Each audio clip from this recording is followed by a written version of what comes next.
আজিৰ 12 ডিচেম্বৰ তাৰিখটোত আমি ঐতিহাসিক কা বিৰোধী আন্দোলনৰ অংশগ্ৰহণ কৰি শ্বহীদ বৰণ কৰা 5গৰাকী জাতীয় শ্বহীদলৈ আন্তৰিক শ্ৰদ্ধাঞ্জলি জ্ঞাপন কৰিছোঁ।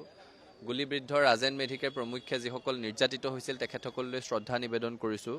মূল কথাটো হৈছে অসম চৰকাৰে কা আন্দোলনৰ শ্বহীদসকলক বেয়া পায় নেকি সেই প্ৰশ্নটো তেওঁলোকক উত্থাপন কৰিবলৈ বিচাৰিছোঁ। কাৰণ এতিয়া ৰজাঘৰীয়া পৃষ্ঠপোষকতাত অসম আন্দোলনৰ শ্বহীদ দিৱস পালন কৰে, আমি খুব ভাল পাইছোঁ।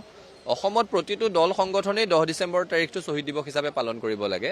কিন্তু ঐতিহাসিক অসম আন্দোলনত যিসকলে শ্বহীদ বৰণ কৰিলে সেই 860গৰাকী শ্বহীদৰ ত্যাগৰ ফলত অসম চুক্তি স্বাক্ষৰিত হৈছিলে আৰু 2019 চনত নাগৰিকত্ব সংশোধনী আইনখন জাপি দিয়াৰ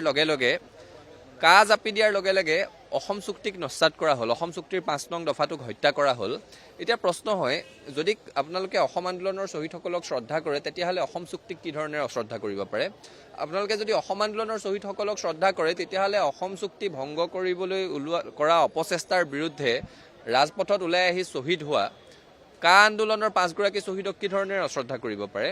আমি চৰকাৰক দাবী জনাইছোঁ যে কাৰ আওতাৰ পৰা অসম উত্তৰ পূৰ্বাঞ্চলক বাহিৰত ৰাখি তেওঁলোকে ন্যায় প্ৰদান কৰিব লাগে। আৰু একে সময়তে আপোনালোকে যিটো মৌলিক প্ৰশ্ন সুধিছে যে সৰ্বানন্দ সোণোৱালৰ নেতৃত্বত এই কাখন যেতিয়া তেখেতে কা গৃহীত হৈছিলে, তেখেত অসমৰ মুখ্যমন্ত্ৰী আছিলে, তেখেতে সেইখিনি সময়ত উত্তৰ পূৰ্বাঞ্চলৰ আন ৰাজনৈতিক নেতাসকলৰ দৰে স্থিতি ল'ব নোৱাৰিলে।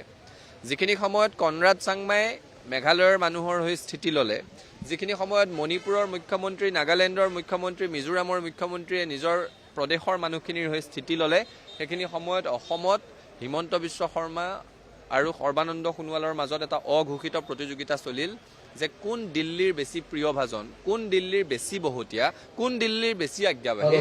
আৰু সেই প্ৰতিযোগিতাত জিকিবলৈ গৈ গোটেই জাতিটোকে হৰুৱালে। সেই ইতিহাসৰ আমি এতিয়া চৰ্বিতচৰ্বণ নকৰোঁ, কিন্তু আমি দাবী জনাইছোঁ যে কাৰ আওতাৰ পৰা অসম উত্তৰ পূৰ্বাঞ্চলক বাহিৰত ৰাখি অসম উত্তৰ পূৰ্বাঞ্চলৰ খিলঞ্জীয়া মানুহক ন্যায় প্ৰদান কৰিব লাগে, শ্বহীদসকলক শ্বহীদৰ মৰ্যাদা দিব লাগে, তেওঁলোকৰ পৰিয়ালৰ ভৰণ পোষণ আৰু সংস্থাপনৰ দায়িত্ব গ্ৰহণ কৰিব লাগে।